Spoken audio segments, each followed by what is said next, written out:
Hello and welcome back to the channel. We delve into stories that linger in the mind, cases where the line between truth and deception is blurred.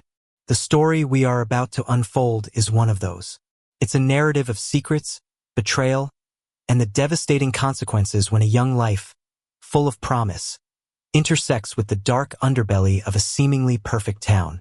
Before we descend into the fog-shrouded morning that changed everything, if you are a fan of intricate mysteries and stories that challenge your perceptions, please take a moment to hit that subscribe button and ring the notification bell. Your support allows us to continue bringing these compelling narratives to you. Now, prepare yourself. We are going to a place called Havenwood, to a lonely stretch of railroad track where a discovery was made that would pose a deeply unsettling question. Was it a crime or a tragic accident? This is the disturbing truth about the girl's body run over by a train. The 5:17 a.m. freight train, a colossal serpent of steel and iron, was Arthur Artie Higgins's domain. For 32 years, the rhythmic clatter of its wheels on the tracks was the metronome of his life. He knew this route from Crestfall to the outer yards as intimately as the lines on his own weathered hands. He knew the way the early morning fog, thick as cotton batting, would settle in the low-lying valley just outside the town of Havenwood, transforming the familiar landscape into a ghostly, alien world. On this particular Tuesday in October, the fog was especially dense, a pearlescent shroud that swallowed the powerful headlamp of his locomotive, reducing its penetrating beam to a soft, ethereal glow. The air was cold and damp, carrying the scent of wet earth and decaying leaves. Artie was on schedule, a small, comforting certainty in the vast, pre-dawn emptiness. He had just passed the old, derelict silo of the Miller farm, a skeletal finger pointing to a sky he couldn't see. His hand was reaching for the cord to sound the horn for the Oak Ridge crossing, an unguarded intersection of gravel and wood a mile ahead. That's when he saw it. It wasn't much, just a disruption in the monochromatic palette of his world. A small, dark shape on the glistening steel of the rail, something that didn't belong. It was too small to be a deer, too solid to be a shadow. Artie's breath hitched. His heart, a steady, reliable drum against his ribs, suddenly hammered a frantic, irregular rhythm. He squinted, his eyes straining to pierce the oppressive gloom. His mind raced through the possibilities, each one more dreadful than the last. A fallen branch? A piece of debris? But as the train devoured the distance, the shape resolved itself with sickening clarity. It was human. A primal scream of metal on metal tore through the morning silence as Artie slammed the train into an emergency stop. He yanked the brake lever with a force born of pure adrenaline, the screeching of the wheels a physical assault on his senses. The train, laden with tons of cargo, protested violently, the cars groaning and shuddering as they fought against the sudden, desperate command. But the laws of physics are unforgiving. A freight train is a behemoth of momentum, an unstoppable force that cannot be tamed in an instant. He felt it, a slight, almost imperceptible jolt, a sickening thud that traveled up from the tracks, through the immense steel body of the locomotive, and into the very marrow of his bones. He knew, with a cold, hollow certainty that settled in the pit of his stomach, that he was too late. The train finally shuddered to a halt nearly half a mile down the track. For a moment, Artie sat frozen, the sudden silence more deafening than the preceding chaos. The only sound was the frantic pounding of his own blood in his ears. Then his training kicked in. His hand, trembling uncontrollably, reached for the radio. His voice, when it came, was a reedy, choked whisper to the dispatcher. There's been an incident. Oak Ridge crossing. I think I hit someone. He didn't wait for a reply. Grabbing a heavy-duty flashlight from its cradle, he climbed down from the cab, the cold, damp air a shocking slap to his face. The half-mile walk back along the gravel track felt like a journey of 1,000 miles. Each crunch of his boots on the ballast was an accusation. The beam of his flashlight cut a nervous, trembling path through the fog, revealing the familiar, yet now menacing shapes of the sleeping forest that lined the tracks. He smelled it before he saw it. The coppery, metallic scent of blood, a smell he had unfortunately become acquainted with over his long career.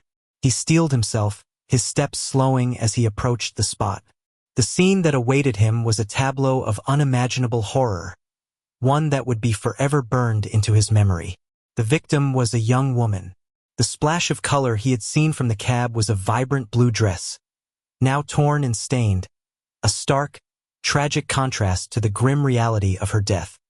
He forced himself to look away from the catastrophic injuries, his professional duty at war with his human instinct to flee. He noted the details with a detached, clinical horror. She was lying directly across the rail, her position almost deliberate.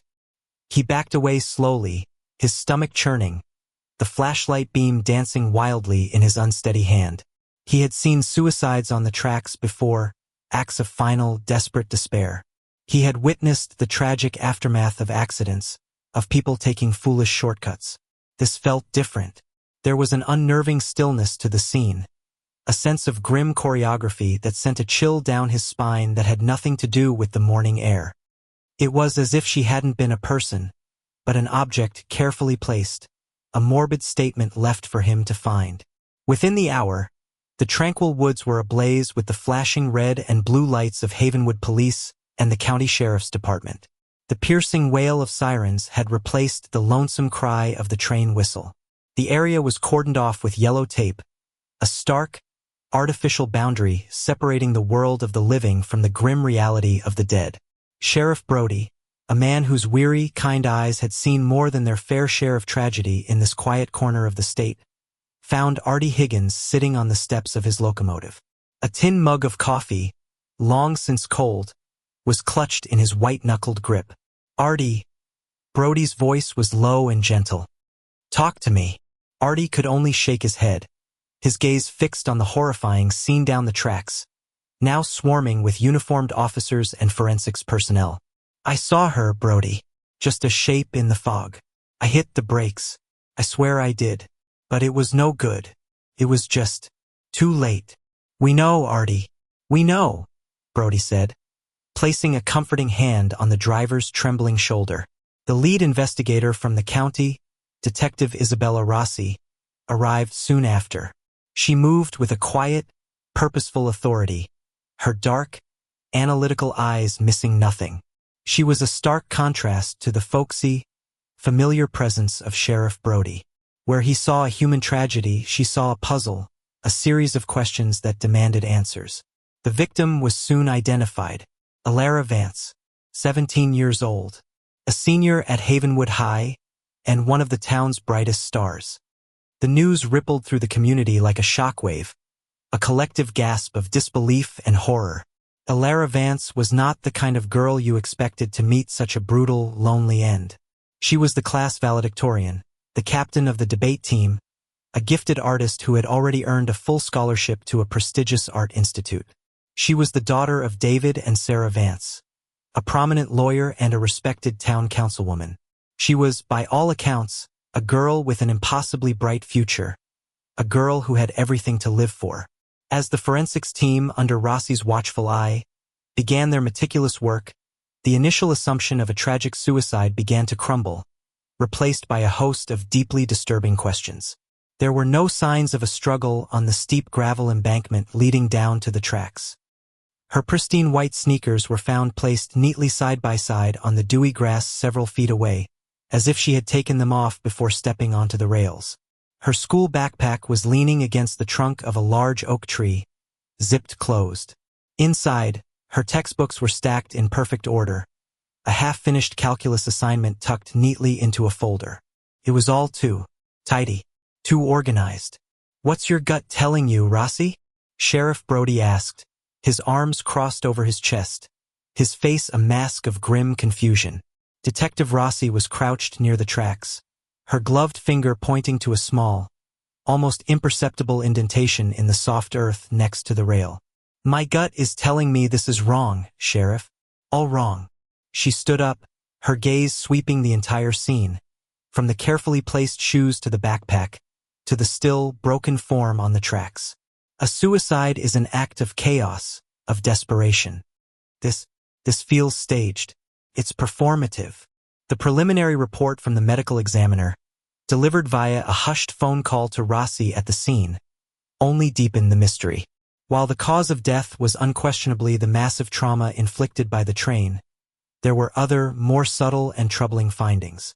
Faint, finger-shaped bruises were found on Alara's upper arms, bruises that were inconsistent with the impact. There were small, unexplained abrasions on her back, as if she had been dragged a short distance. Most significantly, the Rush toxicology report came back completely clean. No alcohol, no drugs. If this was a suicide, it was a sober, clear-headed, and meticulously organized one. If it was an accident, it was one that defied all logic. The focus of the investigation shifted from the cold steel of the railway tracks to the warm, vibrant life of Alara Vance. Detective Rossi and her team descended on Havenwood High, a place now draped in a heavy shroud of grief. Students huddled in small, whispering groups, their faces a mixture of sorrow, fear, and a morbid, teenage curiosity. Rossi's first interview was with Alara's best friend, a distraught, red-eyed girl named Maya. They sat in the sterile quiet of a guidance counselor's office, a box of tissues on the table between them. "It's not possible," Maya sobbed, her words muffled by her hands. "Alara would never, ever do this." She was so excited. "We were planning our graduation trip. We were going to be roommates at college. She loved her life." Rossi let her cry, her own expression a study in practiced empathy. "Maya, I know how hard this is, but I need you to think very carefully. Was there anything different about Alara in the last few weeks? Was she worried about anything?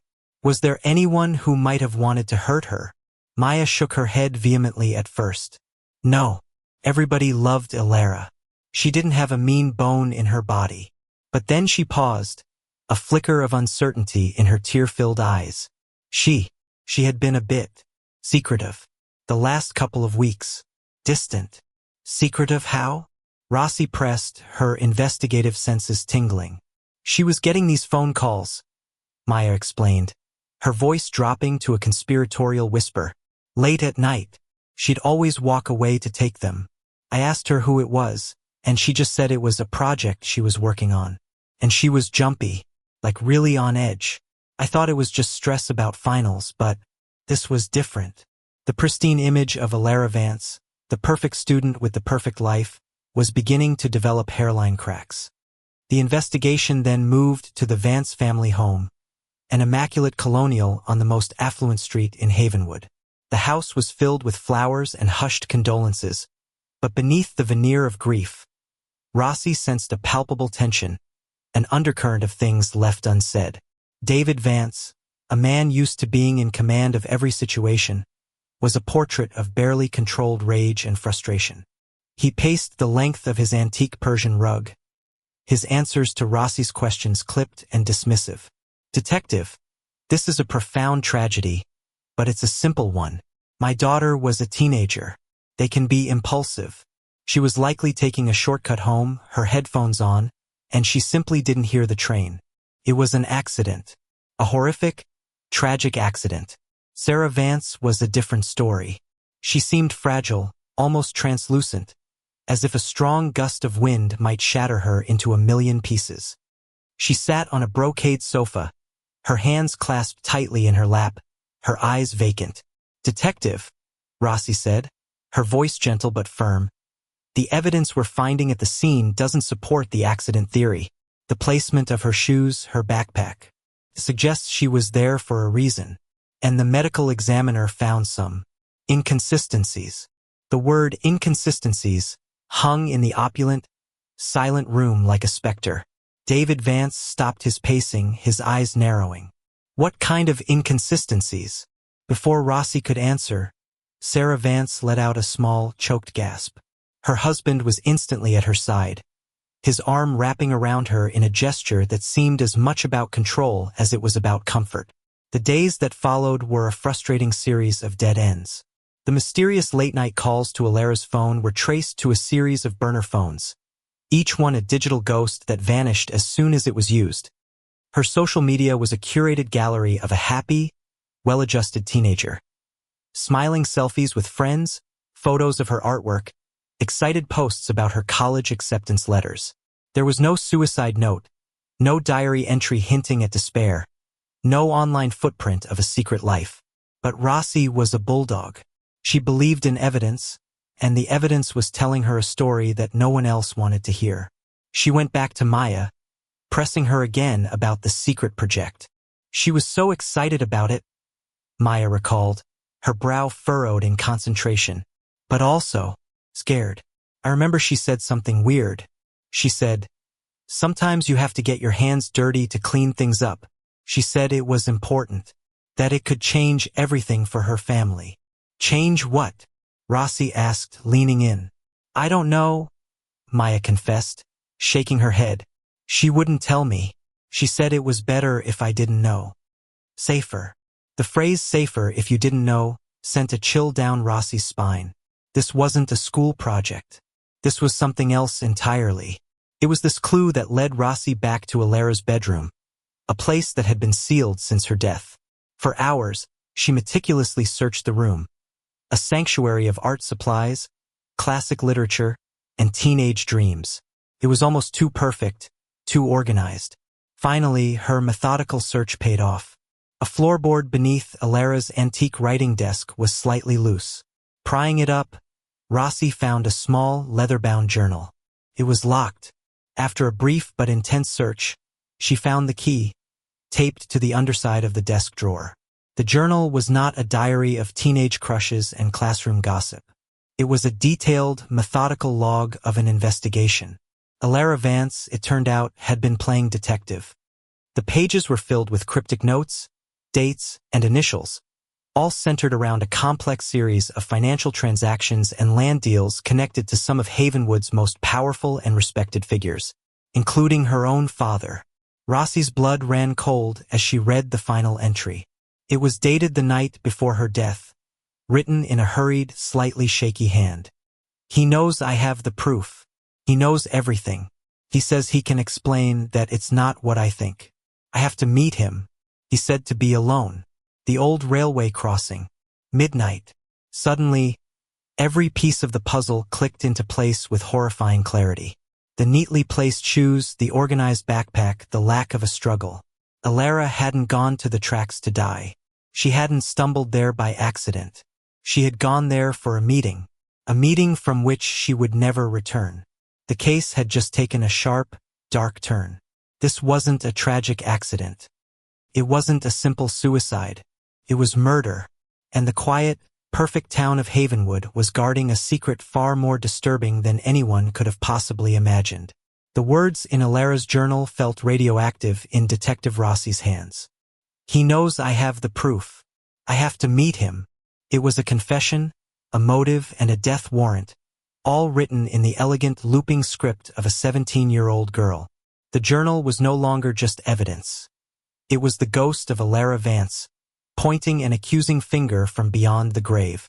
Rossi sat in her temporary office, a cramped, borrowed room in the Havenwood Sheriff's Department, the smell of stale coffee and old paperwork thick in the air. The sun was now high in the sky, but for Rossi, the foggy gloom of the crime scene had never lifted. She had read the journal cover to cover 3 times. It was a dizzying tapestry of land deeds, zoning applications, and LLCs with opaque, meaningless names like Oak Ridge Holdings and Havenwood Future Development. At the center of this web, recurring again and again, were 2 names: David Vance, Alara's father, and Marcus Thorne, the town's real estate magnate and David's oldest friend and business partner. This wasn't just a murder investigation anymore. It was a full-blown corruption case, and she was standing at ground zero with a dead girl's diary as her only shield. Her first move was to secure a warrant for the financial records of every person and entity named in Alara's journal. It was an audacious step, a direct challenge to the town's ruling class, and Sheriff Brody's face had paled when she'd laid it all out for him. Izzy, he had said, running a hand over his tired face. You're kicking a hornet's nest the size of this county. David Vance and Marcus Thorne practically built this town. A girl is dead, Brody, Rossi had replied, her voice leaving no room for argument. And the town they built might be the reason why. The pushback was immediate and immense. Lawyers materialized, filing motions to quash the warrants. David Vance, no longer the grieving father but the formidable litigator, was at the forefront, his public statements painting Detective Rossi as an overzealous outsider exploiting a family's tragedy for her own career advancement. The local newspaper, owned by a holding company with ties to Marcus Thorne, began running subtle, insinuating articles questioning the direction of the investigation. Rossi felt the invisible walls of Havenwood closing in.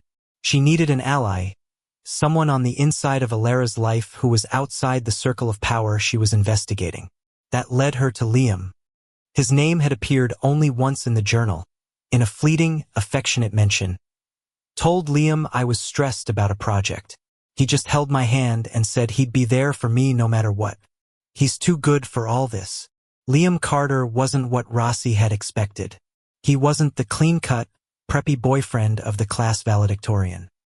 He was wiry, intense, with paint stains on his jeans and a defiant look in his eyes. He worked part-time at the town's auto body shop, his hands calloused and stained with grease.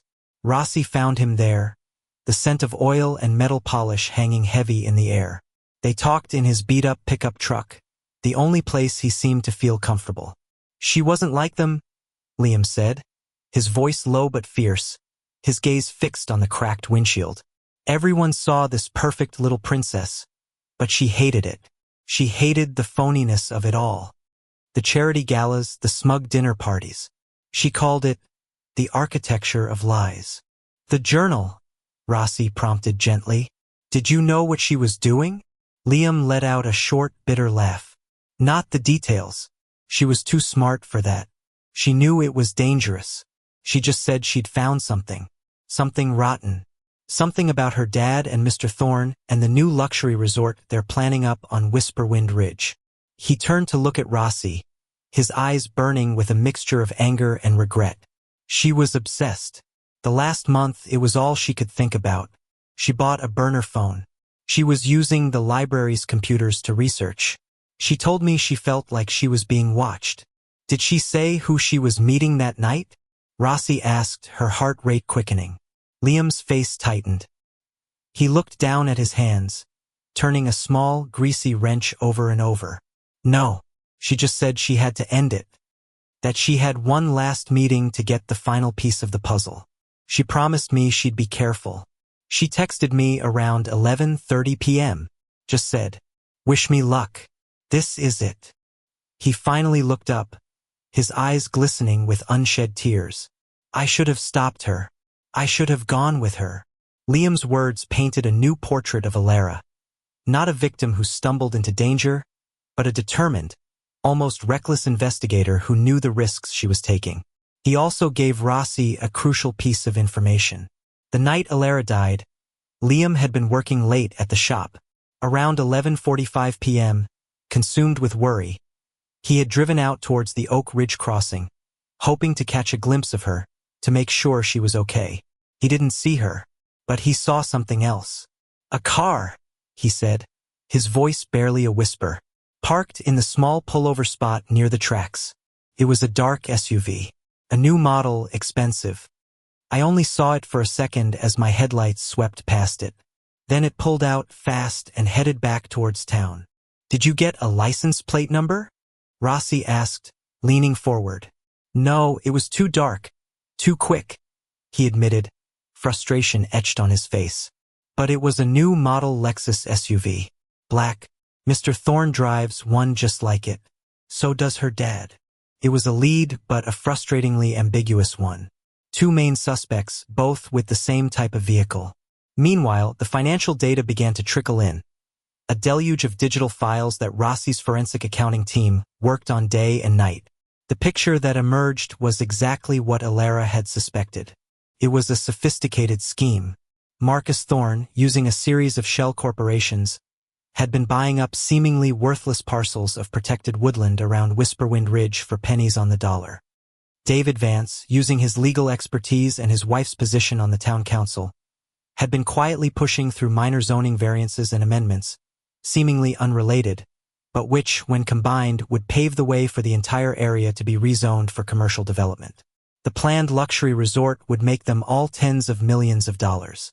Alara's investigation, logged so carefully in her journal, showed that she had uncovered the entire conspiracy. She had connected the shell companies to Thorne, the zoning changes to her father. The final piece of the puzzle she was meeting for was likely a source, a whistleblower from inside one of their companies who was going to give her irrefutable pro-signed document, a recorded conversation that would make the whole house of cards collapse. The pressure on Rossi was escalating. One morning, she came out to her car to find the word "leave" scratched into the driver's side door. It was a crude, simple message, but its intent was chilling. Sheriff Brody, looking increasingly stressed, began urging caution. "These are good people who made a mistake, Izzy. Maybe you can cut a deal, let the feds handle the financial stuff. Let the murder go. Call it an accident. No one will question it." A 17-year-old girl was left on a railroad track, Brody. Rossi shot back, her voice ringing with indignation. "There are no deals for that." The breakthrough came from an unexpected place. Alara's art. Her room was filled with sketches and paintings. Rossi, acting on a hunch, had the contents of her school art locker brought to the station. Tucked away in a portfolio of charcoal drawings was a series of sketches Alara had made in the last weeks of her life. They were dark, almost frantic, a stark departure from her usual serene landscapes. Most were abstract expressions of fear and paranoia, but one was different. It was a detailed sketch of a man's face, done from memory. He was middle-aged, with a receding hairline and worried eyes. Underneath the sketch, in Alara's handwriting, was a name and a number: Frank Miller 5550182. A quick search revealed Frank Miller was the former town planning commissioner. He had resigned abruptly 2 months prior, citing health reasons, and had moved out of state. The phone number was for a burner phone. Rossi knew with absolute certainty that this was Alara's source. This was the man she was supposed to meet. She tracked Frank Miller down to a small, run-down apartment in a town 3 states away. When she knocked on his door, the man who answered was a ghost. He was pale, shaking, and looked like he hadn't slept in weeks. He initially denied everything, but when Rossi showed him Alara's sketch, he broke down completely, his body racked with gut-wrenching sobs. "I tried to warn her," he cried, his face buried in his hands. "I told her to walk away. They're not just crooks, they're monsters." Frank Miller was the final piece of the puzzle. He had been the one on the inside, coerced by Thorne and Vance into approving the initial zoning changes. The guilt had been eating him alive. He had anonymously contacted Alara after she started asking questions at the town hall, recognizing in her the same sense of justice he had lost. He had been feeding her information, documents, and internal memos. "The meeting," Rossi said, her voice low and steady. "The one at the tracks. Were you supposed to be there?" "Yes," Miller whispered, his voice trembling. "I was going to give her the master ledger, the one that showed the direct payments from Thorne to a private account held by Vance. It was the smoking gun. But I got a call an hour before. A blocked number. A voice I didn't recognize told me that if I went anywhere near those tracks, my family would be paying the price." "So you didn't go?" Rossi stated. "No," he said, shamefaced. "I panicked. I threw the phone away and I just ran. I didn't know.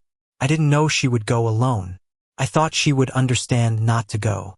I swear, I never thought they would hurt her." The information was damning. Alara had gone to the meeting expecting to meet Frank. But someone else knew about the meeting. Someone else had intercepted it. And that someone had silenced her forever. Rossi flew back to Havenwood. The entire case now laid bare in her mind. She knew the what and the why. She just needed to prove the who.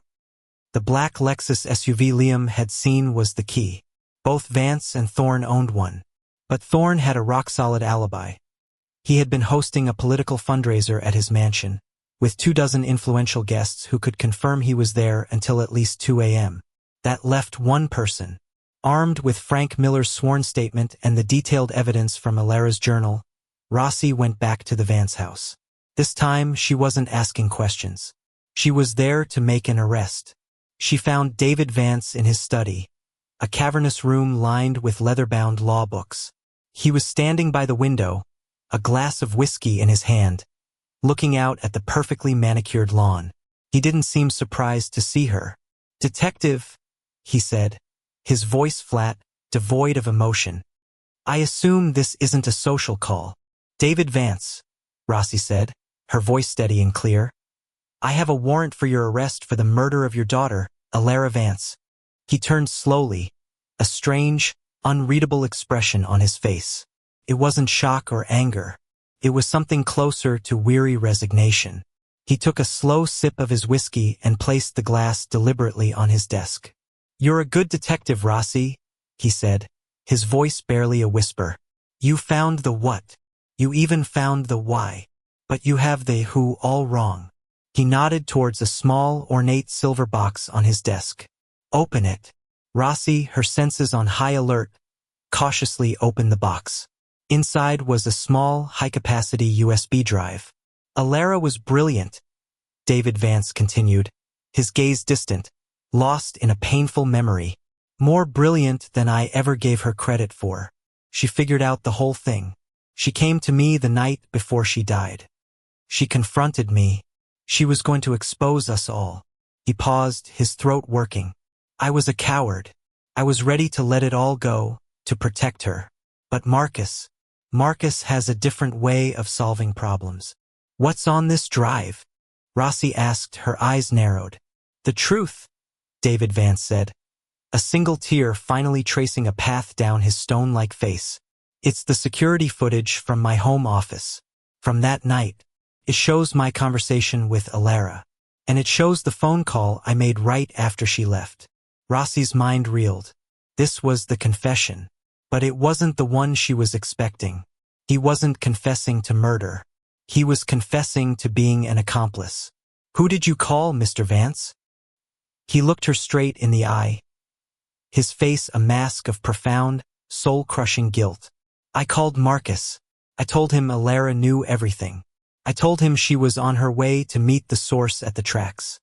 I told him to stop her." A sob caught in his throat. "I just wanted him to talk to her, to scare her off. I never thought he would do that." The who was suddenly shockingly clear. But as Rossi reached for her handcuffs, another figure appeared in the doorway of the study. It was Sarah Vance, Alara's mother. Her face, which had been a portrait of fragile grief for weeks, was now cold, hard, and utterly transformed. In her hand, she held a small, silver pistol, and it was pointed directly at Detective Rossi. "I don't think so, Detective," she said, her voice as chilling and sharp as broken glass. "You're not taking my husband anywhere." The study, which moments before had felt like the end of a long and arduous journey for Detective Rossi, was suddenly transformed into a claustrophobic trap. The silver pistol in Sarah Vance's hand was small, almost delicate, but it held the weight of the entire room, a cold, metallic period at the end of a sentence Rossi hadn't seen coming.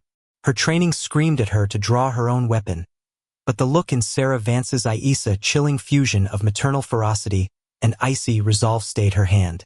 This was not a situation that would be resolved with more violence. "Sarah, what are you doing?" David Vance's voice was a ragged whisper.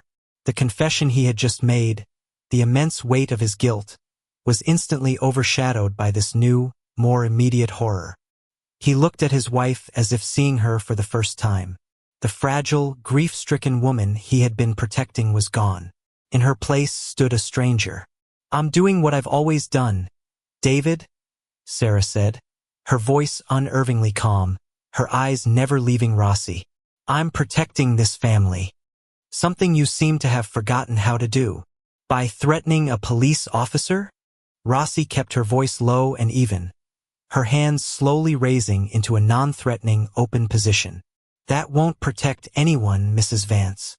A dry, mirthless laugh escaped Sarah's lips. "Protection is a complicated thing, Detective. Sometimes it requires sacrifices, unpleasant ones. My daughter," she said the word daughter, as if it were a foreign object in her mouth, never understood that. She was an idealist. She thought the world was a canvas for her art, all black and white truths. She didn't understand that to build anything of value, anything that lasts, you have to work in the gray. You have to be willing to dirty your hands. The phrase struck Rossi like a physical blow. Sometimes you have to get your hands dirty to clean things up. Alara had quoted that to Maya. Had she been quoting her own mother? You weren't just a part of the scheme, Rossi said, the pieces falling into place with sickening speed. The zoning changes. Your seat on the council. It wasn't David using you. It was you. You were the architect. David has the legal mind, Sarah conceded with a slight, proud tilt of her head. Marcus has the brute force of capital. But I have the vision.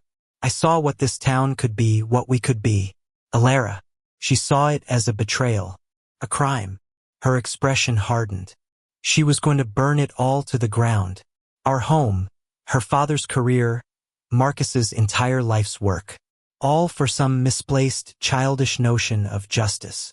I wouldn't allow it. David stared at his wife, his face a canvas of dawning horror. Sarah, that night, the call I made to Marcus. The call you made to Marcus was a mistake. She cut him off, her voice sharp as a razor. It was weak.